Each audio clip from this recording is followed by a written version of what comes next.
तद्भक्ताय नमो नमः।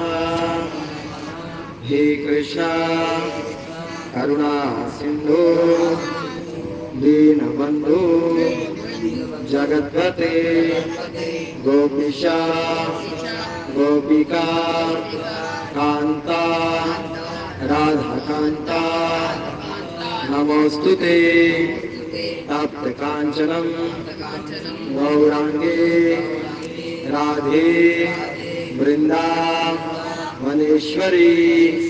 वृषभानु सुते देवी प्रणमाम्या हरिप्रिया वाञ्छा कल्पत्रु वैशिचा कृपा सिंधु वैएव च पतितानां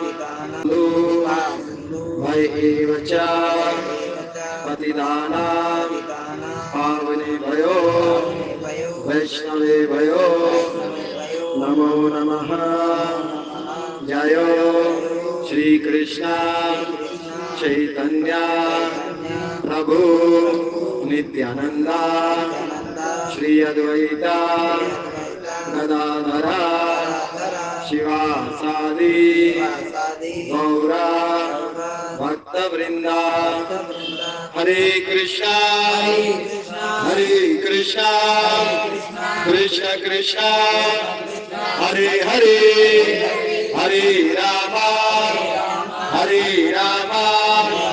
राम राम हरे हरे। श्री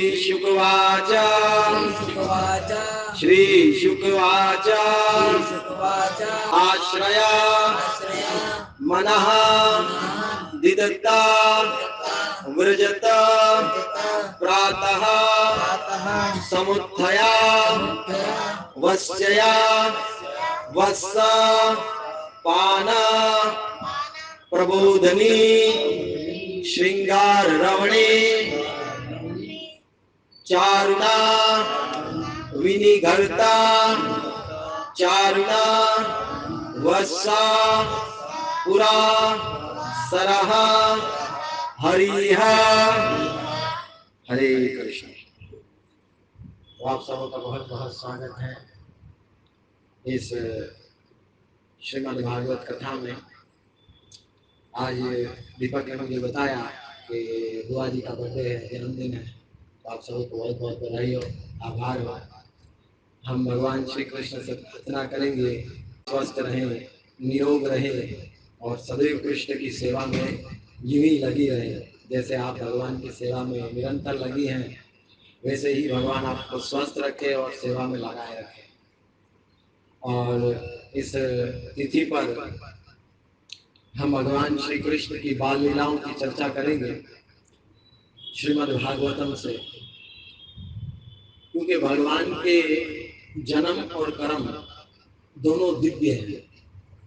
गीता में भगवान ने कहा है जन्म कर्म च मे दिव्यम एवं यो वेति तत्त्वतः त्याक्त्वा देहं पुनर्जन्म नेति मामेति स्वर्गम। अर्जुन, मेरे जन्म और मेरे कर्म दोनों दिव्य हैं। दिव्य किसे कहते हैं? जो कि तीन गुणों के अधीन कार्य ना हो।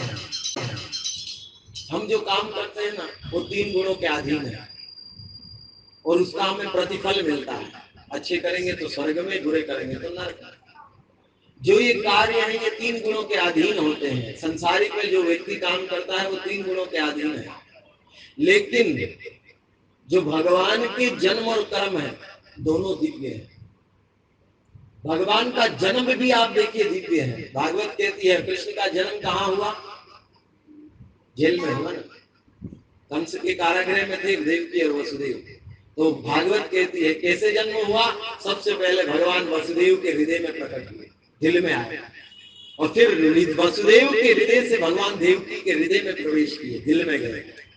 फिर वहां से देवकी के गर्भ में गए और गर्भ से भगवान बाहर प्रकट हुए। ये जन्म है, साधारण व्यक्ति का ऐसे जन्म नहीं होता।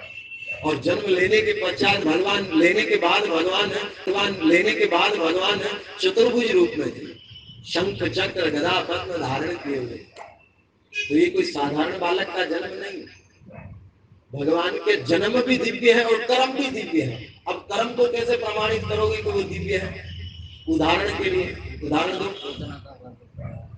पूतना का वध, चलो वो तो राक्षसी का वध है।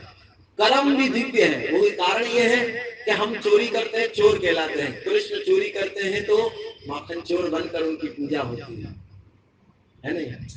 कृष्ण ने माखन चोरी किया, हम माखन का अगर चोरी करें तो जेल में जाएंगे। कृष्ण चोरी करके माखन चोर नाम से प्रसिद्ध हुए और पूरा संसार पूजता है। तो ये कर्म दिव्य हुए नहीं? हम रण छोड़कर भाग जाएं तो कायर कहलाते हैं। युद्ध भूमि छोड़कर हम भाग जाएं, कायर कहलाते हैं। कृष्ण रणभूमि छोड़कर भागते हैं तो रण छोड़ कहकर इनका मंदिर बनता है, पूजा होती है। ये दिव्य है नहीं? ये दिव्य है नहीं? ये भगवान का जन्म और भगवान के कर्म दोनों दिव्य हैं। तो आज हम यही चर्चा करने वाले हैं, भगवान अपने मित्रों के साथ कैसी लीला करते हैं, साक्ष्य रस का आस्वादन। आज हम ये चर्चा करेंगे कैसे भगवान मित्रता के रूप में अपने मित्रों के साथ आस्वादन करते हैं। तो सुखदेव गोस्वामी के शब्दों से सुनेंगे। देखिए, भगवान दिव्य है तो दिव्य व्यक्ति के मुखारविंद से सुनना चाहिए। और दिव्य सुखदेव गोस्वामी है। सुख मुखाद अमृत द्रव्य संयतम। कोई फल होता है ना, मीठा फल, ऐसा कहते हैं कि उसको तोता मुंह लगा ले तो और भी मीठा हो जाता है। सुख मुखाद अमृत द्रव्य संयतम। और सुख अर्थात सुखदेव गोस्वामी जो भगवान के तोते हैं, उन्होंने इस श्रीमद् भागवत रूपी फल को चख लिया, आस्वादन कर लिया, और आस्वादन करके अब वो बखान कर रहे हैं, अब वो प्रचार कर रहे हैं, अब वो कथा कह रहे हैं। तो ये जो पहले से मीठा का मुख लगने से और अधिक मीठा हो गया, अब वो हमें दे रहे हैं, तो ये और भी अधिक मीठा है। तो उन्हीं के शब्दों से सुनेंगे। एक दिन की बात है, जब कृष्ण 5 वर्ष के हुए। कितने साल के? 5 वर्ष के हुए। भगवान ने रात्रि में अपने सारे मित्रों को कह दिया। क्या कह दिया? सुबह जल्दी उठना, हम सब पिकनिक करने जंगल में, वृंदावन के जंगल में चलेंगे पिकनिक मनाने के लिए। संस्कृत में कहते हैं कलेवा करने के लिए। क्या करने के लिए? कलेवा करने के लिए हम सुबह चलेंगे। और सब अपने अपने टिफिन साथ ले लेना। टिफिन किसे कहते हैं? गमछे में बांधते थे भोजन, और गमछे में बांधकर उसको लाठी में बांध लेते थे और फिर चलते थे। पहले तो टिफिन हुआ नहीं करते थे और ना कोई बर्तन हुआ करता, पात्र भी नहीं था। चलो लीला से सुनते। सुखदेव गोस्वामी एक एक शब्द को इतना सुंदर कहते हैं। तो ये हमने जो श्लोक पढ़ा 12वें, राजन एक दिन श्री कृष्ण ने जंगल में विहार करते हुए कलेवा करना चाहा। एक दिन हरे कृष्ण हरे कृष्णा कृष्ण कृष्ण हरे हरे, हरे राम राम राम हरे हरे। स्वागत है परमात्मा प्रभु का हमारी कथा में। कहते हैं जिस घर पर भगवान के भक्त और भगवत कथा हो, गोस्वामी जी लिखते हैं रामचरितमानस, मैं नहीं कहता, गोस्वामी जी कहते हैं, जहाँ घर कथा कीर्तन नहीं, संत नहीं मेहमान, ता घर डेरा जम दिया, जीवत भया मसान। ये गोस्वामी जी की पंक्ति। जहाँ घर, जिसके घर पर कथा कीर्तन और संत मेहमान नहीं होते हैं, वहां डेरा जम दिया। यमराज के दूत वहां डेरा डालते हैं अपने, और फिर जीवत भया मसान। ये गोस्वामी जी की पंक्ति। जहाँ घर, जिसके घर पर कथा कीर्तन और संत मेहमान नहीं होते हैं, वहां डेरा जम दिया। यमराज के दूत वहां डेरा डालते हैं अपने, और फिर जीवत भया मसान, वो शमशान के समान। लेकिन हमारे भक्त एक दो पंथी कहते हैं, जहाँ घर कथा कीर्तन हुई, संत हुई मेहमान। जिसके घर पर कथा कीर्तन होती है, संत होते हैं मेहमान, ता घर डेरा कृष्ण दिया, घर भया वृंदावन समान। वहां पर कृष्ण विराजमान होते हैं और वो घर घर नहीं वृंदावन बन जाता है। वहां साक्षात वृंदावन है। क्यों वृंदावन है? यहाँ भगवान बैठे हैं, भगवत कथा है, भगवत भक्त बैठे हैं, आप सब। तो क्या है? और वृंदावन धाम में क्या होता है आप देखिए, कृष्ण के धाम में आप देखिए क्या होगा, भगवान होंगे, भक्त होंगे और गुणगान होगा भगवान का। ये यही चीज है भगवान का गुणगान। भगवान, भगवान के भक्त आप सब, और भगवान का गुणगान, ये गीता। ये बधाम है नहीं है, भगवान यही विराजमान इस ग्रंथ रूप शब्दों। शिवदेव गोस्वामी कहते हैं आज सारे ग्वाल वालों को भगवान ने रात को कह दिया, कल की रात को, मान लो आज की रात को भगवान ने अपने मित्रों को सबको कह दिया, मेरे मित्रों सुबह जल्दी उठना। क्यों उठना? हम सुबह कवलेवा करने के लिए वन में जाएंगे, अर्थात पिकनिक मनाने के लिए वन में चलेंगे, वृंदावन के जंगलों में चलेंगे। उन्होंने सुबह सवेरे उठकर बड़े जोर से सिंह का बिगुल बजाया और उसकी मधुर आवाज सभी ग्वाल वालों और बछड़ों को कानों में प्रवेश कर गई। भगवान के पास सामान कितना होता है आपको पता है? क्या क्या होता है कृष्ण के पास बताए? बंसी और लाठी होती है गाय चराने के लिए। अभी कृष्ण 5 साल के गाय चराने नहीं, बछड़े चराने जाते हैं। गाय के जो वत्स, उस बछड़ों को वत्स कहते हैं, गाय के बछड़ों को वत्स कहते हैं। अब कृष्ण ने बड़ी जिद की थी माता यशोदा से, मुझे गाय चराना जाना है, गाय चराना दो, गाय चराना दो।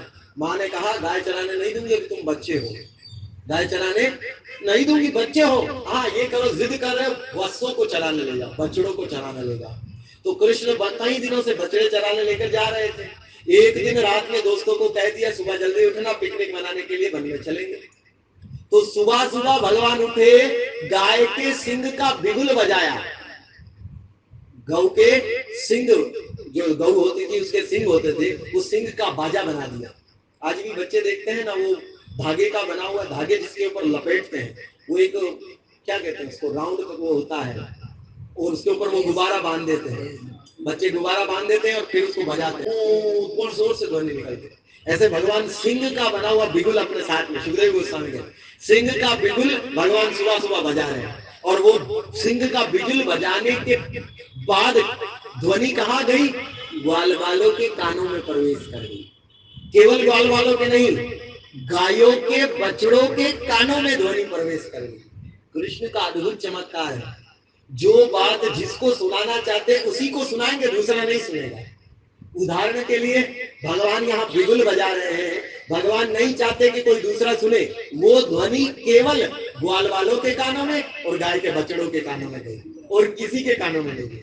और दूसरा उदाहरण लीजिए, कृष्ण को रासलीला करनी थी तो सबसे पहले बंसी बजाई, है नहीं? रासलीला शरद ऋतु का समय था, भगवान ने बांसुरी बजाई, और बांसुरी केवल और केवल गोपियों के कानों में प्रवेश कर गई। पूरा वृंदावन में बांसुरी की ध्वनि किसी को सुनाई नहीं पड़ी, सुध बुध छोड़कर कृष्ण की ओर निकल पड़ी। यह अद्भुत चमत्कार, ये कृष्ण की माधुर्य रस की लीला। और यहाँ साक्ष्य रस में कर रहे हैं, भगवान ने बिगुल बजाया, गोपों के भगवान के दोस्तों मित्रों के कानों में, गाय के बछड़ों के कानों में आवाज गई, ध्वनि गई। फिर श्री कृष्ण तथा सारे ग्वाल बाल अपने अपने बछड़ों के समूह को आगे कर ब्रज भूमि के जंगल की ओर बढ़ने लगे। जैसे ही कानों में आवाज गई, सबों ने विचार किया, अरे हमारे मित्र का संदेश आ गया, हमारे मित्र का संदेश आ गया। आचार्यगण लिखते हैं, जब भगवान ने रात को कह दिया था ना सुबह चलेंगे, किसी बालक को नींद नहीं आ रही थी। वो देर रात को यशोदा माता के घर पर आते थे और कहते थे, हाँ सुबह हो गई, सुबह हो गई, कृष्ण को उठा दो। माँ यशोदा माता कहती, अरे भैया अभी सुबह नहीं हुई, रात के 3 बजे है, तुम आ गए हो, रात के 3 बजे तुम आ गए हो, सवेरा हो तब आना, जल्दी। अरे कृष्ण स्वयं सो रहा है, क्योंकि बच्चे हैं ना, अभी 5 वर्ष का बालक है, बच्चे को जल्दी कहाँ उठने की आदत होती, अभी तो भगवान अपने बच्चे हैं और 5 वर्ष के हैं, कहाँ जल्दी उठेंगे। आचार्यगण कहते जल्दी रात को आ गए, बच्चे आ गए और कहते माँ यशोदा ने दोबारा भगाया, जाओ सुबह आना। तब ये बड़ी मुश्किल से कृष्ण को याद करते करते बिस्तर पर लेटे थे, इतने में बिगुल बज गया। बिगुल अर्थात सिंह का बाजा बज गया। और अब ग्वाल वालों ने देखा, वैसे ही प्रतीक्षा कर रहे थे, कब कृष्ण मिलेंगे, कब कृष्ण। बछड़ों के लिए और मित्रों के लिए कृष्ण को दूर रहना सहन नहीं था। निमीक्षेणा युगायतम निमीक्षेणा, एक क्षण भी वो कृष्ण से दूर नहीं रह पाते थे, इतना उनसे प्रेम था कृष्ण। अब जब बाजा बजा तो सारे के सारों ने विचार किया, चलो चलो चलो उठो, सब बाहर आ गए। केवल बाहर वो नहीं आए, कौन आया? उनके गांव के बछड़े आ गए। गइयों के बछड़े भी सब आ गए। आप बताइए कितने गाय थी भगवान की और कितने बछड़ों की गाय थी और कितने ग्वाल बाल बछड़े थे, किसी को पता? नंद महाराज के पास 9 लाख गाय थी, लेकिन विश्वनाथ चक्रवर्ती ठाकुर कहते हैं उस गाय के बछड़े जो है ना, गाय के बछड़े जो नंद महाराज के पास थे, केवल 25 रंग के झुंड थे, जिसमें 25 अलग अलग रंग के गऊ के बछड़े थे। और वो 25 गऊ के जो रंग के बछड़े एक एक गाय के झुंड थे, अलग अलग। लाल रंग के अलग झुंड थे, पीले रंग के अलग झुंड थे, सफेद रंग के अलग झुंड थे, काले रंग के अलग झुंड थे, ब्राउन रंग के, इतने 25 रंगों के अलग अलग झुंड थे। एक एक झुंड में कितनी गाय थी? सुखदेव गोस्वामी विश्वनाथ चक्रवर्ती ठाकुर के अनगिनत गाय थी। अनगिनत का अर्थ समझते हैं? जिसकी कोई गिनना नहीं करने, 100, 1000, 10,000, लाख, 10 लाख, करोड़, 10 करोड़, अरब, 10 खरब, इसके आगे क्या नहीं पता। विश्वनाथ चक्रवर्ती ठाकुर कहते हैं उसे अनगिनत कहते हैं। और भगवान के पास गौओं के बछड़े अनगिनत थे। लाल रंग की गाय है, सबसे प्रधान है, उस लाल रंग की झुंड में सबसे प्रधान गाय है, लेकिन पीछे कितनी गाय के बछड़े हैं नहीं पता। सफेद रंग के झुंड पीछे कितनी गाय है नहीं पता। इतनी सारी गाय है नंद महाराज के पास, 9 लाख तो नंद महाराज में गौए हैं, बछड़े कितने नहीं पता। असंख्य बछड़े निकले हैं। और ग्वाल बाल कितने हैं? सुखदेव गोस्वामी वहां पर भी असंख्य शब्द लिख रहे हैं। असंख्य बछड़े, असंख्य गौए, असंख्य बछड़े। विचार कीजिए वृंदावन कितना बड़ा हुआ होगा। आज जो हम वृंदावन क्षेत्र देखते हैं 84 कोस में फैला हुआ है, ये भौतिक ये भौम वृंदावन है। आध्यात्मिक धाम का ही भौम वृंदावन कहलाता है। आध्यात्मिक धाम ही है लेकिन भौम कहलाता, भौम वृंदावन। और वृंदावन कोई निर्जीव नहीं है, वृंदावन साक्षात भगवान। और आचार्यगण कहते हैं ये वृंदावन अपने आप भगवान की इच्छा से बढ़ जाता है। कृष्ण चाहते हैं बढ़ो, ये धाम बढ़ जाता है। कृष्ण चाहते हैं धाम छोटा और छोटा हो जाता है। कृष्ण के ये धाम है ना, भगवान का ये सेवक है, भगवान की सेवा में है। तो इसलिए भगवान के मित्र असंख्य, बछड़े असंख्य, और सब निकले।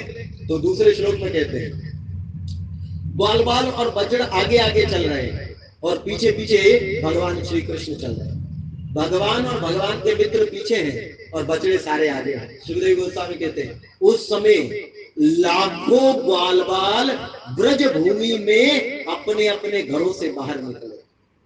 लाखों लाखों ग्वाल बाल थे, एक नहीं दो नहीं, लाखों लाखों, कोई गिनती नहीं। इतने ग्वाल बाल और इतने गाय के बछड़े। बछड़े उन अपने साथ के लाखों बछड़ों की टोलियों को अपने आगे करके कृष्ण से आ मिले। लाखों, कोई गिनती नहीं, इतने ग्वाल बाल और इतने गाय के बछड़े। बछड़े उन अपने साथ के लाखों बछड़ों की टोलियों को अपने आगे करके कृष्ण से आ मिले।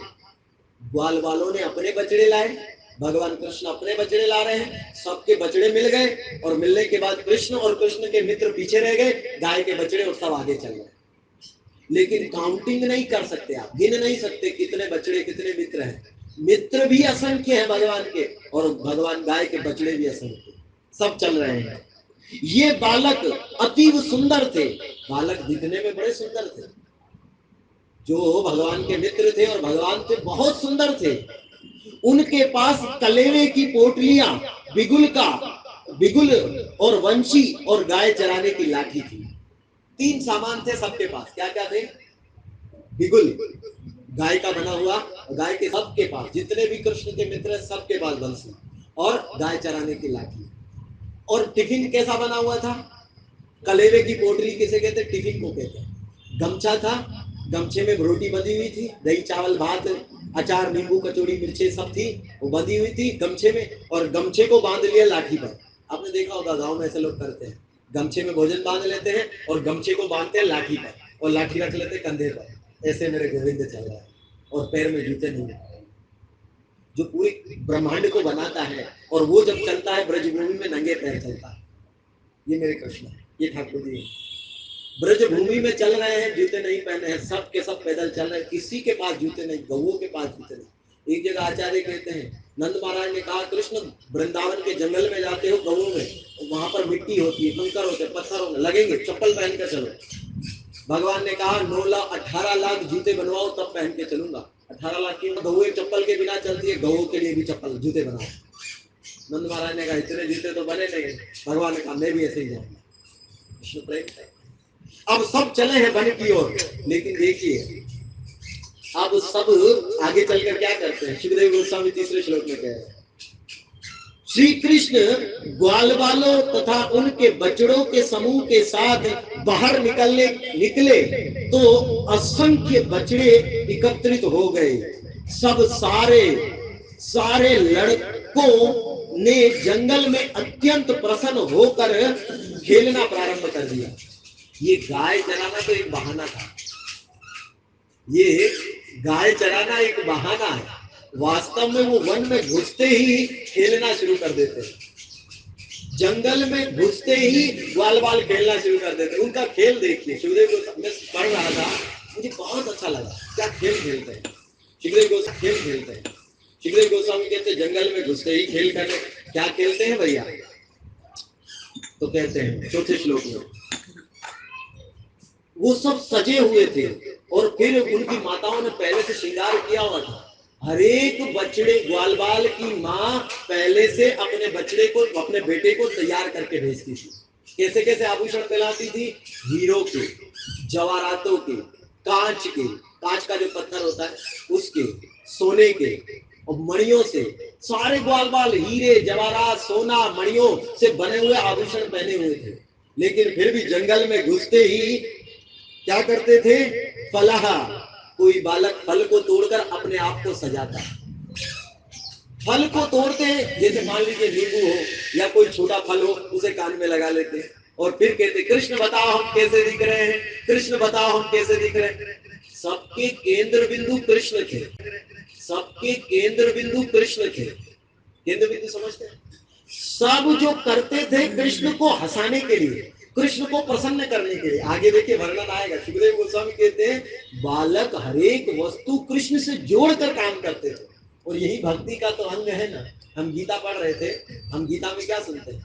कृष्ण को केंद्र बिंदु रखकर अपने जीवन को बिताना। कृष्ण को केंद्र में रखकर, अर्थात भोग खाना है, पहले कृष्ण को भोग लगाना।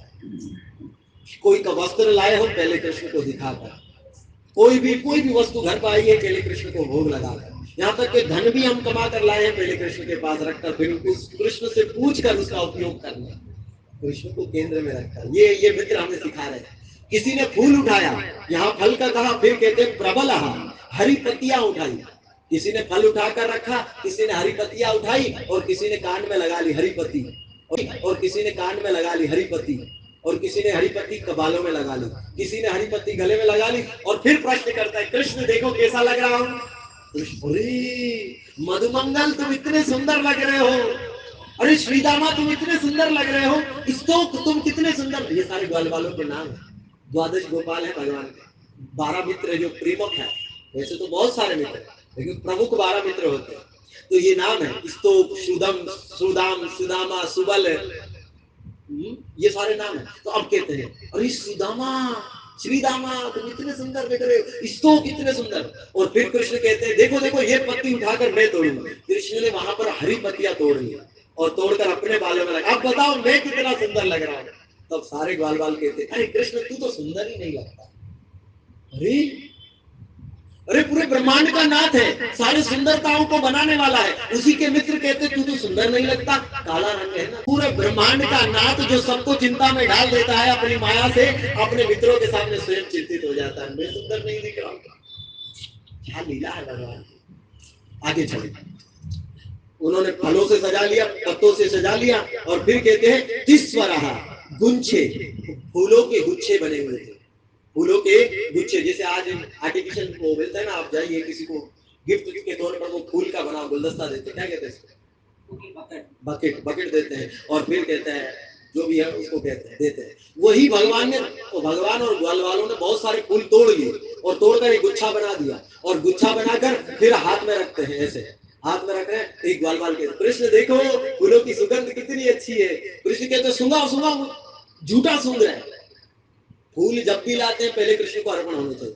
यहाँ ग्वाल बाल क्या कर रहे हैं? फूलों का गुच्छा लिया, अपनी नाक में लगाया और फिर कृष्ण को कहते कैसा लग रहा है, कृष्ण मुझे दो। कृष्ण कहते मुझे दो। कैसा लग रहा है, कृष्ण मुझे दो। कृष्ण कहते मुझे दो। अपने मित्रों का झूठा कृष्ण अपनी नासिका में सूंघते हैं। यहां वेद कहते हैं कृष्ण को झूठा अर्पण नहीं करना चाहिए, पाप लगेगा। यहां वेद कहते हैं कृष्ण को झूठा अर्पण नहीं करना चाहिए, पाप लगेगा, और मित्र उसको झूठा सुंघा रहे हैं। ये साक्ष्य रस का आस्वादन है। अपने मित्र के साथ भगवान से लीला कर रहे हैं और फिर वही झूठा कृष्ण सूंघते हैं। इतना ही नहीं, आगे चलकर देखिए क्या करते हैं। समुना सुंदर सुंदर फूल, पिच्छा मोर के पंख। किसी बालक को मोर पंख लगा और उसने कृष्ण के बालों पर लगा दिया। मोर का पंख उठाया, दूसरे ग्वाल वाले कृष्ण के ऊपर रखा। कृष्ण तुम्हारे बालों पर मोर पंख देखो कैसा लग रहा है। कृष्ण के अरे ये मोर का पंख तो मेरी शोभा है, मुझे अच्छा लगता है। तो दूसरे ही समय वो बालक उतार लेता है। कृष्ण तू काला है, तेरे ऊपर नहीं अच्छा लगता। कृष्ण के ऊपर रखा। कृष्ण तुम्हारे बालों पर मोर पंख देखो कैसा लग रहा है। कृष्ण के अरे ये मोर का पंख तो मेरी शोभा है, मुझे अच्छा लगता है। तो दूसरे ही समय वो बालक उतार लेता है। कृष्ण तू काला है, तेरे ऊपर नहीं अच्छा लगता। कृष्ण तू काला है, तेरे ऊपर अच्छा नहीं लगता, उतार कर अपने साथ। अरे भगवान के साथ ऐसी लीला, कौन कहेगा ये भगवान है? कोई विचार भी नहीं कर सकता कि ये भगवान है। एक मित्र उसको दे रहा है, दूसरे ही क्षण छीन लेता है। कृष्ण मायूस होकर बैठ जाते, क्या कर रहे हो? ये भगवान है।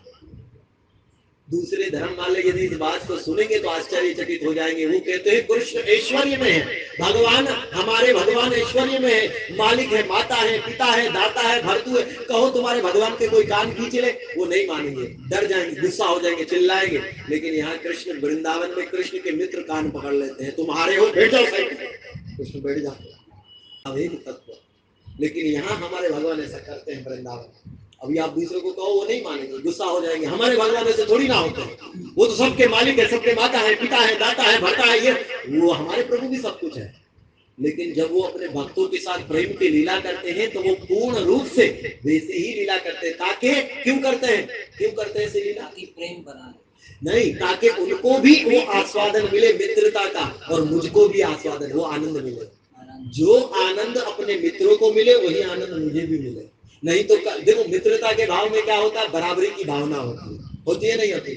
मित्र का जो भी है दूसरे मित्र बांट लेते हैं। जैसे भोजन हो खा लेते हैं, तुम भी खाओ मैं भी खाऊं, झूठा भी खा लेते हैं, क्योंकि मित्रता की भावना है। और कोई भी छुपी हुई बात आप एक दूसरे को मित्र बताएंगे, बताते नहीं बताते? एक दूसरे को मित्र बताने, क्यों? ये मित्रता का स्वभाव है, ये समानता मित्रता में है। यदि कृष्ण इस समानता को हटा दें तो दोनों की मित्रता नहीं रहेगी। को हटा दें तो दोनों की मित्रता नहीं रहेगी। उदाहरण के लिए कृष्ण यदि मान ले मैं भगवान हूं, कभी ग्वाल बाल उनके कान पकड़ पाएंगे?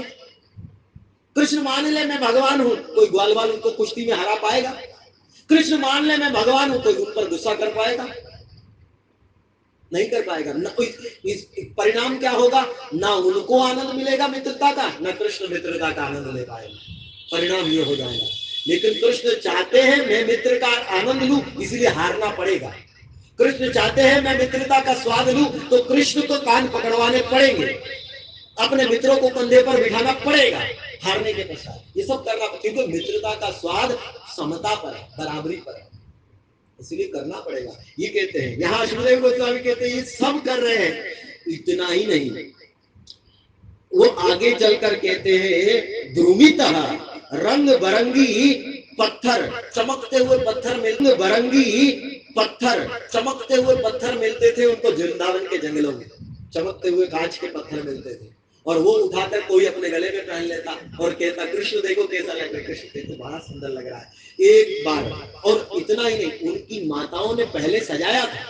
ऐसा नहीं है उनकी माता ने ऐसे ही नंगे बड़ंगे घर के बाहर निकाल दिए, जाओ निकल जाओ, गौवे चराओ, बछड़े चराओ, ऐसा नहीं है। सारे ग्वाल बाल रेशमी कपड़े पहने हुए थे, अच्छे अच्छे चंदन का लेप किया हुआ था, मालाएं पहनी हुई थी, हीरे जवाहरातों से माता ने सजाया हुआ था। ऐसे ही नहीं निकले थे, भले 5 साल के तो क्या हुआ, ऐसे ही नहीं निकले। सब कुछ तैयार थे, रेडी थे, लेकिन बाहर जाकर फिर सजते थे। वास्तव में वो सजना तो बहाना था, कृष्ण के संग आनंद लेना था। वो सजना तो एक बहाना था, कृष्ण को आनंद देना और कृष्ण से आनंद लेना था, क्योंकि उन्हीं के संग में तो सब कुछ आनंद है। सुखदेव गोस्वामी आगे कहते हैं अब कलेवे की ग्वाल वालों के पास 3 चीजें थी, मैंने बताया। कौन सी 3 चीजें कौन सी थी? एक बांसुरी है, लाठी लाठी और एक वो सिंह के बने हुए, सिंह का बना हुआ बाजा, और एक पोटली, गमछा, टिफिन, हमारी भाषा में टिफिन था। अब ग्वाल वाल क्या करते थे? सुखदेव गोस्वामी यहाँ शब्द लिखते हैं मूषंता। मूषंता मतलब चुरा लेते हैं। शिला प्रभुपाद बहुत सुंदर तात्पर्य लिखते हैं, चुरा लेते हैं। क्या एक ग्वाल वाल दूसरे ग्वाल वालों की बंसी चुरा लेता है, कोई टिफिन चुरा लेता है, और कोई लाठी चुरा लेता है, कोई सिंह का बिजली चुरा लेता है, और जो इसका मालिक है, जिसकी चुराई गई है, वो रोने लग जाता है, मेरा टिफिन दो, मेरा टिफिन दो, मेरा टिफिन दो। वो नहीं देते हैं। और जैसे ही पता चलता है उस मालिक को मेरा टिफिन इसके पास है, वो दौड़कर इसके पास जाता है। तो इतने में इसके पास जाता है, ये दूसरे के पास फेंक देता है। मालिक रोने लगता है, मेरा टिफिन ले लिया, मेरा टिफिन ले लिया।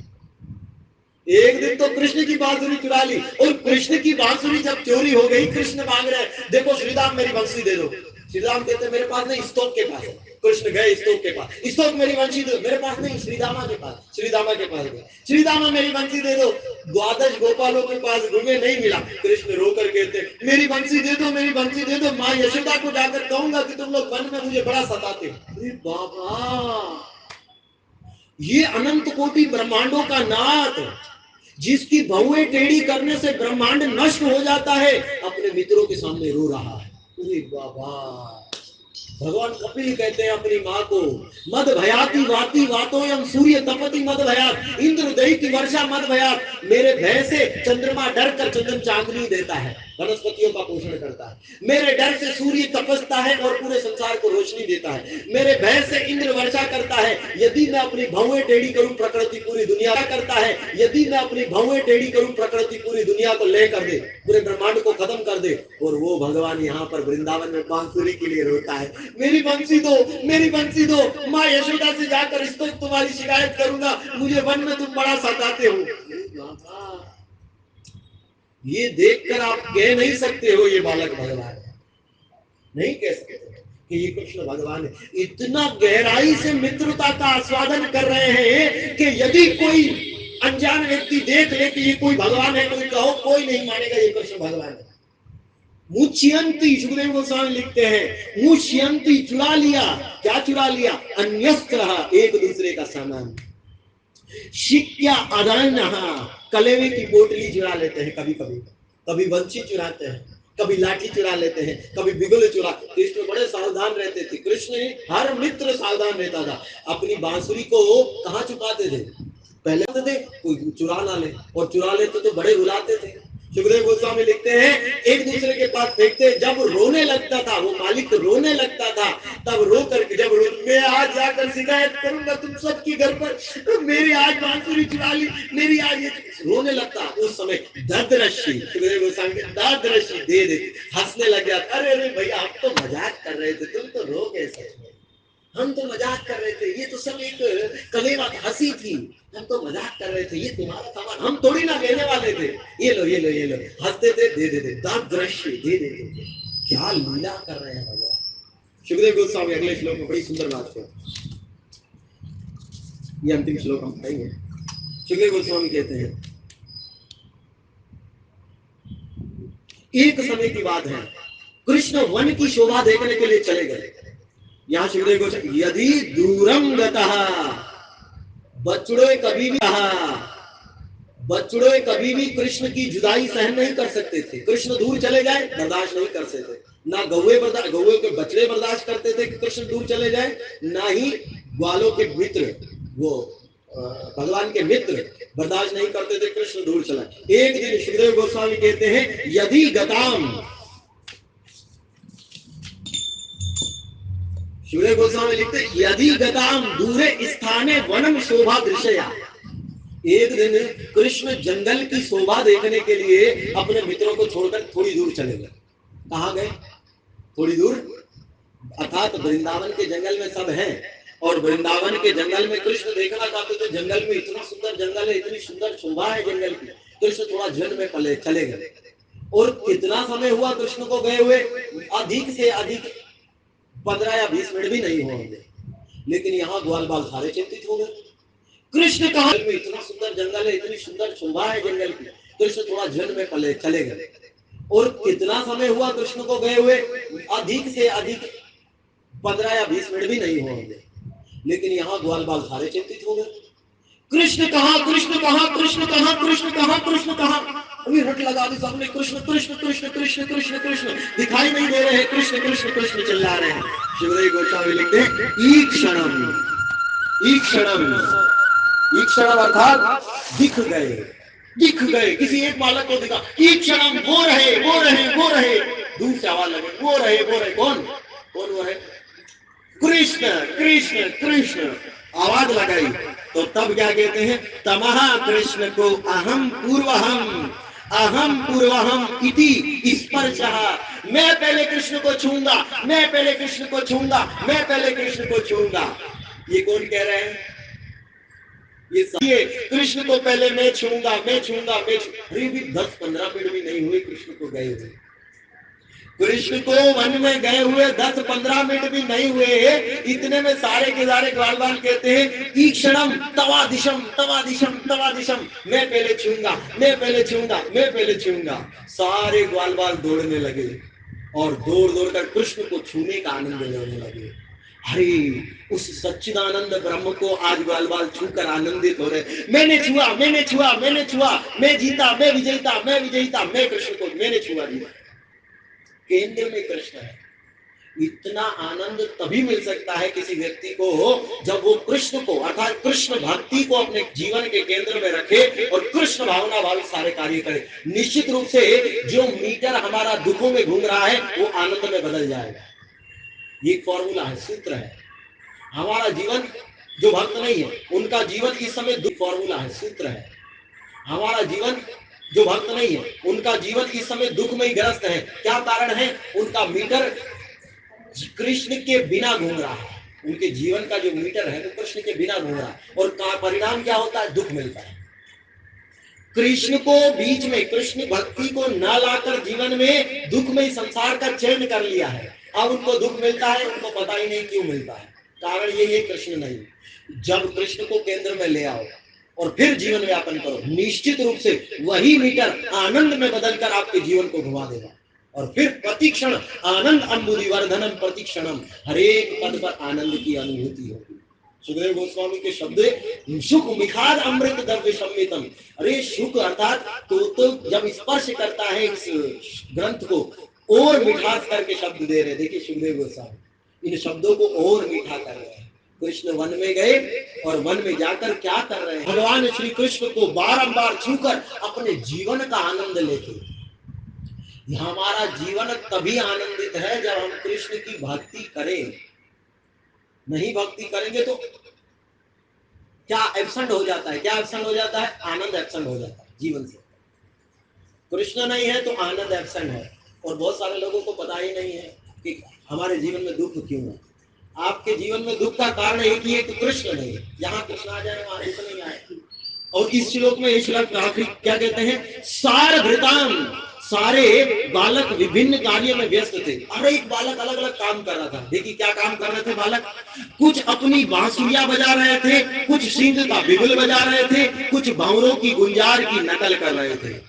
कुछ बालक बांसुरी बजा रहे थे, कुछ बिगुल का सिंह बजा रहे थे, कू कू कू, कुछ बांसुरी, बहुत मीठे स्वर, और कुछ क्या कर रहे थे? भंवरों की गुंजार, भंवरे अपने जानते, कुछ क्या कर रहे थे? भंवरों की गुंजार, भंवरे अपने जानते हैं ना, भंवरे, वो भंवरे भिन भिन भिन भिन भिन करते हैं। कभी सुना है भंवरों की धुन? यहाँ तो शहरों में बहुत कम दिखाई पड़ती है, गाँव में बहुत सुनाई देता है भंवरे।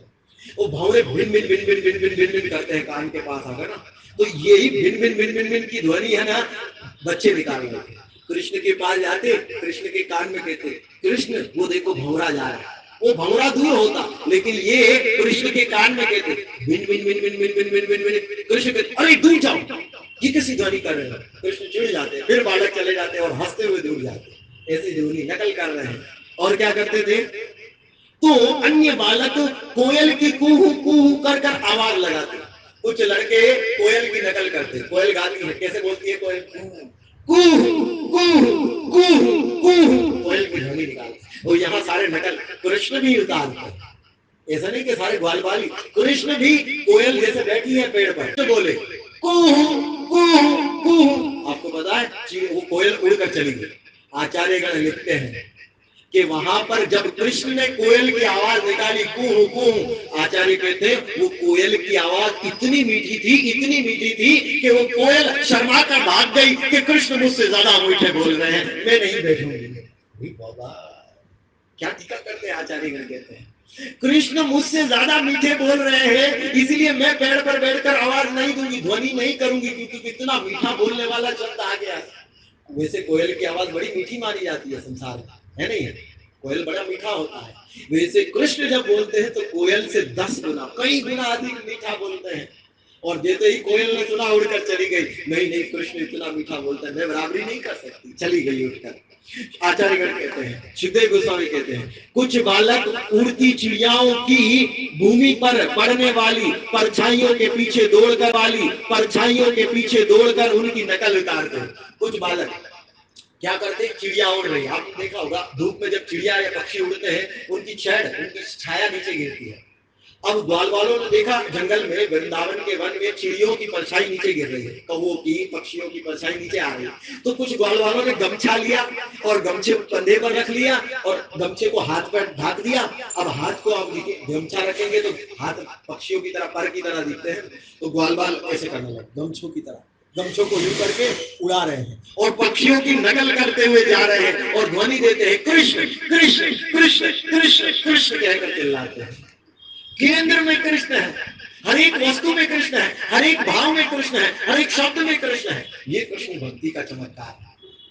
तो दूसरे क्या कर रहे थे, तो कुछ हंसों की सुंदर गति तथा उनकी आकर्षक मुद्रा की नकल उतार रहे थे। हंसों की नकल उतार रहे थे। हंस क्या करता है आपको पता है? हंस क्या करता है? हंस का गुण क्या है? उस दिन हमने बताया था हंस का गुण क्या है। हंस लगातार देखता रहता है, वो बुगला होता है, हंस नहीं होता। हंस का गुण यह है कि वो दूध और पानी के मिश्रण आप मिला कर दो, हंस उस दूध और पानी के मिश्रण से दूध निकाल लेगा, पानी छोड़ देगा। और कौवे का गुण क्या है? कौवा वहीं मुंह मारेगा जहां पर गंध हो, कीचड़ हो, वहीं पर मुंह मारता है। ये कौवे के गुण है। लेकिन भक्त कहते हैं हंस, इसीलिए परमहंस अर्थात भक्त को कहते हैं परमहंस। क्यों? क्योंकि भक्तों के अंदर ऐसा गुण है, ये संसार कीचड़ है, लेकिन इस कीचड़ में से सार कृष्ण भक्ति है और कृष्ण के परम भक्त इस सार को निकाल लेते हैं। इसलिए हंस कृष्ण भक्तों को भी परमहंस कहते हैं। हंस का गुण है दूध और पानी के मिश्रण से दूध निकालना, परमहंसों का गुण है संसार रूपी कीचड़ से कृष्ण भाव को, कृष्ण प्रेम को निकाल लेना। इसीलिए वो हंस होता है, ये परमहंस होता है। हंसों की नकल कर रहे हैं, हंसों की मुद्रा की नकल हो रही है। तो कुछ चुपचाप बुगलों के पास बैठ जाते, कुछ बुगलों के पास। अब बुगला क्या करता है, अभी हमने बताया था, बताओ बुगला क्या करता है? एक काम पर खड़ा है। बुगला ध्यान लगा कर बैठा रहता है, उसकी एक आंख खुली होती है, एक आंख बंद होती है बुगले की। और तालाब में खड़ा होगा, एक पैर ऊपर भी होगा, और कोई दूर से देखे तो अरे बुगला ध्यान लगा रहा है। वास्तव में बुगला ध्यान लगाता है क्या?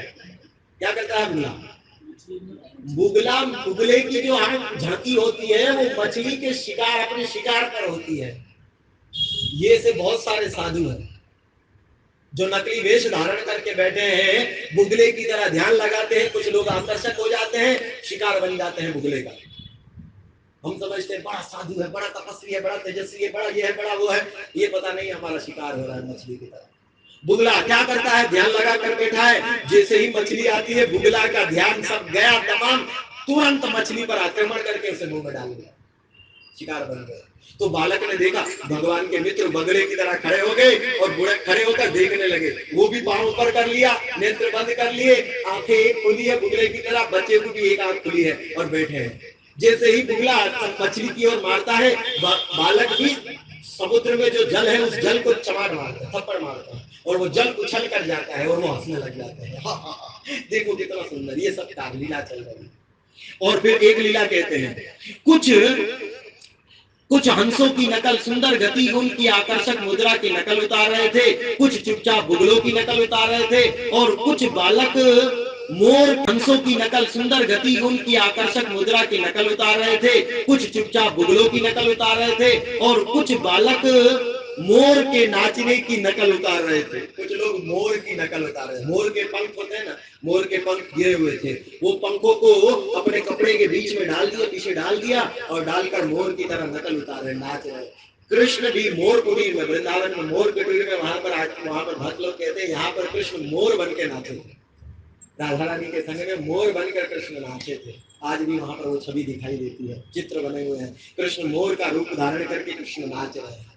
तो कृष्ण ने मोर पंख धारण किया और मोरों की नकल करके मोर भी नाच रहे हैं, कृष्ण भी मोरों के साथ नाच रहे हैं। देखिए कितनी सुंदर लीला है और वृंदावन। और तो और अन्य बालक मोरों की नकल उतार कर नाच रहे हैं। कुछ बालकों ने वृक्षों के बंदरों को आकृष्ट कर लिया। बंदरों को पेड़ों पर चढ़े हुए थे। आप देखिए बंदर जब पेड़ की डाली पर होता है ना, बंदर की पूंछ नीचे लटक रही होती है, कभी देखा? बंदर की पूंछ लंबी होती है और वो पूंछ इतनी लंबी होती है, बंदर पेड़ पर बैठा है लेकिन उसकी पूंछ नीचे है। कुछ ग्वाल वाल जाकर बंदर की पूंछ को पकड़ लिया। अब बंदर की पूंछ को पकड़ेंगे तो बंदर क्या करेगा? क्या करेगा? डर के भागेगा बंदर। बंदर घुटकी देता है ना, घुटकी किसे कहते हैं? वो जो घर्राता है ना, पता है? तो वृंदावन में देखा बाओ बंदर, लेकिन वो उनकी घुटकी है ना, केवल मुंह तक ही है। आप उसको लाठी दिखाओ या जबा वो थली कुछ भी हाथ में दिखाओ, भाग जाएगा। वो घुटकी तक ही है सिर्फ, वो करता कुछ नहीं है, सिर्फ कुछ सामान ले जाएगा तो ले। बंदर बैठा हुआ था वृक्ष की डाली पर, उसकी पूंछ नीचे लटक रही थी। एक ग्वालवाल ने पकड़ लिया, जैसे ही पकड़ा बंदर उछला तो ये ग्वालवाल भी ऊपर उठ गया और सारे बालक हंसने लगे, अरे अरे अरे देखो बंदर की पूंछ पकड़कर ऊपर हो गया, बंदर की पूंछ पकड़कर ऊपर हो गया। सब हंसने लगे, सब हंस रहे। और दूसरे बालक ने बंदर पूंछ पकड़कर ऊपर हो गया, बंदर की पूंछ पकड़कर ऊपर हो गया। सब हंसने लगे, सब हंस रहे। और दूसरे बालक ने बंदर की नकल उतारकर मुंह बंदर की तरह बना लिया और खुजली करने लगा, खारिश बंदर की तरह मुंह बनाकर करने लगे। सारे बाल नकल उतार रहे हैं। और सुखदेव गोस्वामी कहते हैं कुछ नकल उतारने लगे और कुछ बंदरों की तरह मुंह बनाने लगे और कुछ एक डाल से दूसरी डाल पर बंदरों की तरह कूदने लगे। कुछ एक डाल से दूसरी डाल पर बंदर की तरह कूदते थे। कुछ बालक झरने के पास गए और उन्होंने मेंढकों के साथ उछलते हुए नदी पार की। कुछ बालक मेंढक की नकल उतारने लगे। आपको पता है मेंढक टे टे टे टे करता है, पता है ना? मेंढक जो है टर टर टर टर करता रहता है। मेंढक की ध्वनि किसी को पसंद नहीं आती, सिवाय एक के पसंद आई अपनी रामचरितमानस में। गोस्वामी जी कहते हैं वर्षा ऋतु में जब तालाब से मेंढक बाहर निकलकर टटर टटर करते हैं, उनकी ध्वनि कैसे लगती है? उनकी ध्वनि ऐसे लगती है जैसे ब्रह्मचारी लोग वेद अध्ययन करते हुए बोलते हैं। गोस्वामी जी कहते हैं ब्रह्मचारी जब वेद अध्ययन करते हैं, वेदों के श्लोकों को कंसर्ट करते हैं तो बोलते हैं, और बोलते हैं तो ऐसा लगता है जैसे मेंढक की सुंदर ध्वनि आ रही है।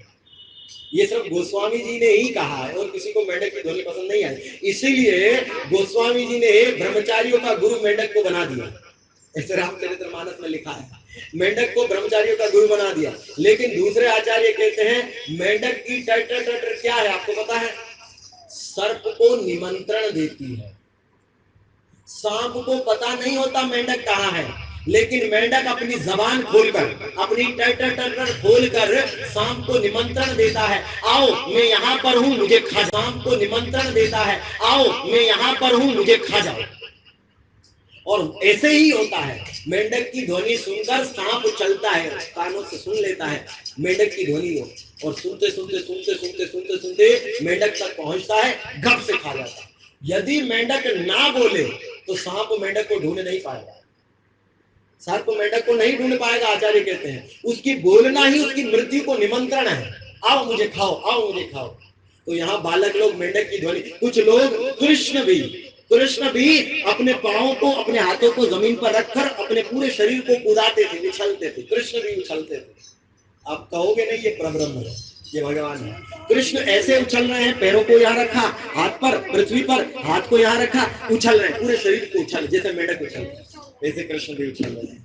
सब नकल उतार रहे हैं मेंढकों की और नदी पार करने की नकल कर रहे हैं। पानी में अपनी परछाई देखकर वे, कुछ बालकों ने देखा, अरे अरे अरे अरे, एक बालक ने देखा और बुलाया, अरे कृष्ण कृष्ण देखो समुद्र में कोई है, कोई है। कृष्ण भी आ गए। अब दोनों लड़के खड़े हो गए, कृष्ण खड़े हो गए, कृष्ण का मित्र खड़ा है, दोनों खड़े हो गए और देखो अरे अरे, कृष्ण भी कहते हैं अरे अरे हाँ हाँ समुद्र में कोई है, हंसने लगे, हा हा हा, समुद्र भी हंसने लगे, परछाई भी हंसने लगी, और यहाँ दोनों बालक आपस में थे। अरे कृष्ण श्रीराम को कहते श्रीराम देखो ये कितना कितना कपटी है, मुझे देखकर हंसता है।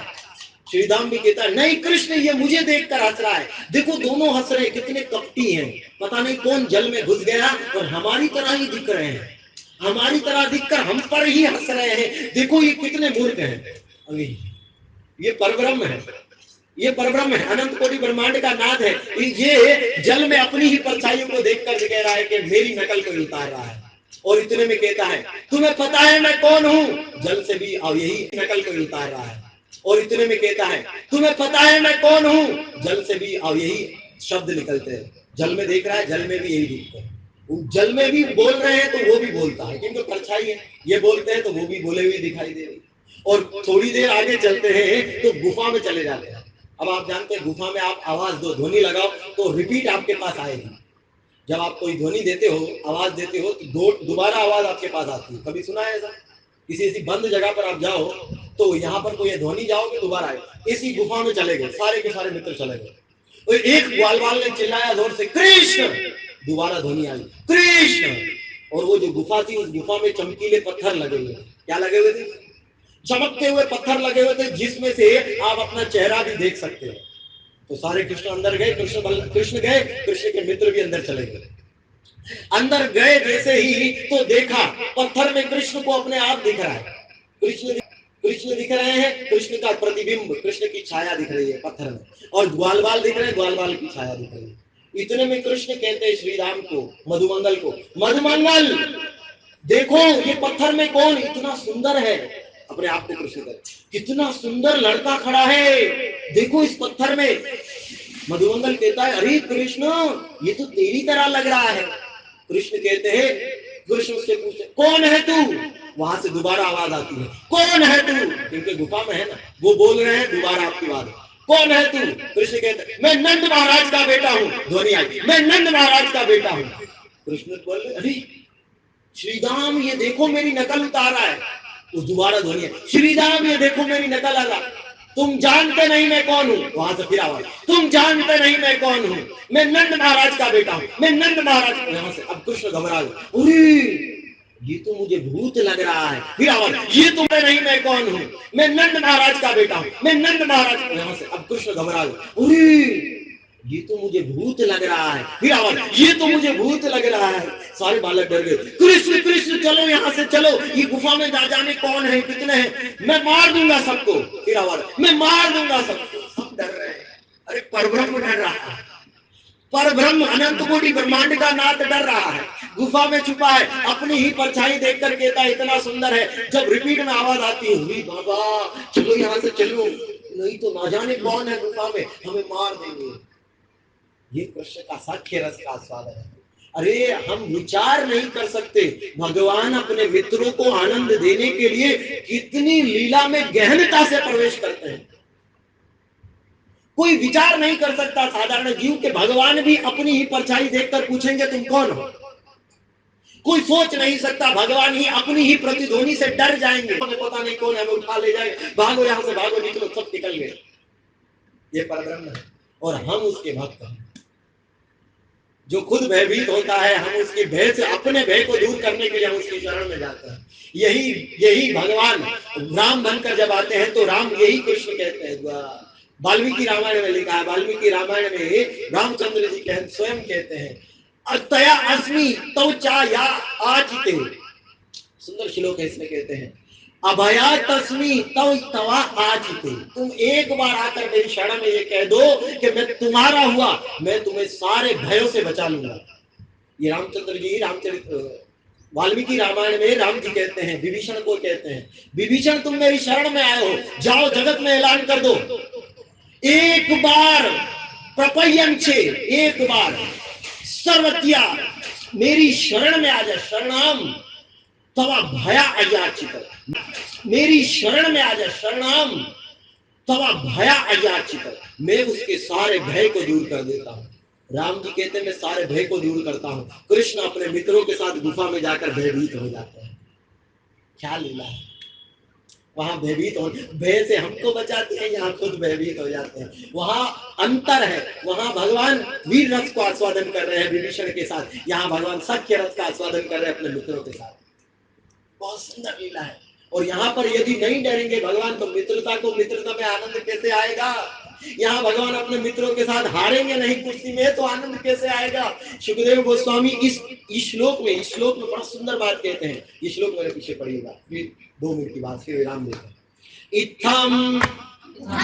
इत्थम सताम ब्रह्म सुखाम अनुभूत्या दास्यम गतानां परदमितानां नरदारकेण साकं विजरुः कृत पुण्य पुंजा साकं विजरुः कृत पुण्य पुंजा।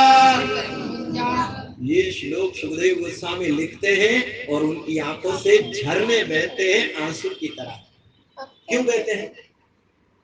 क्यों बहते हैं? इस कथा को कहने से पहले जब केवल याद आ गई थी, सुखदेव गोस्वामी को ये याद आ गई थी कि मुझे अब परीक्षित मुझसे पूछ रहा है कि भगवान के मित्र किसने चुराए, कहाँ गए।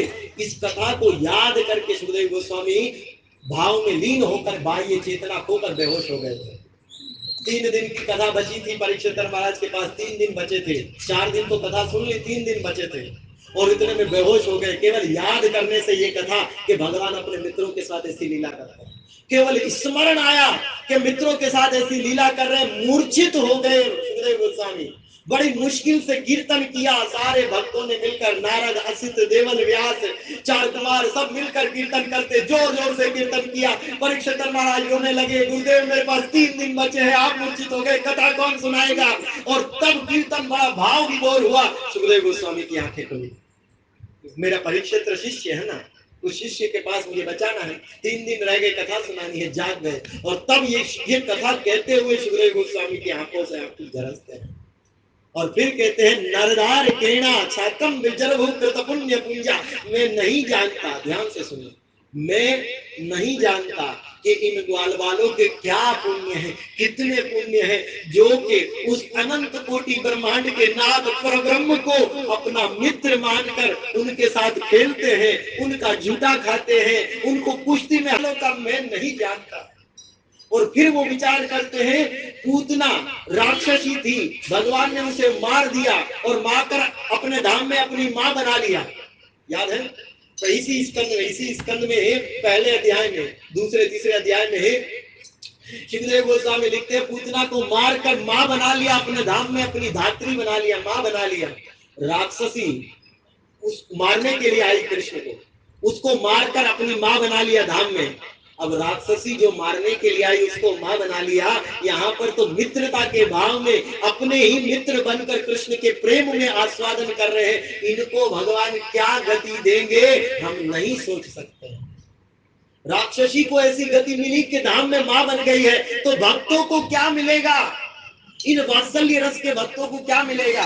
ये वात्सल्य रस के भक्त कितना कृष्ण से प्रेम करते हैं। सुखदेव गोस्वामी कहते हैं मैं समर्थ नहीं हूं इनका क्या, कितना कृष्ण से प्रेम करते हैं।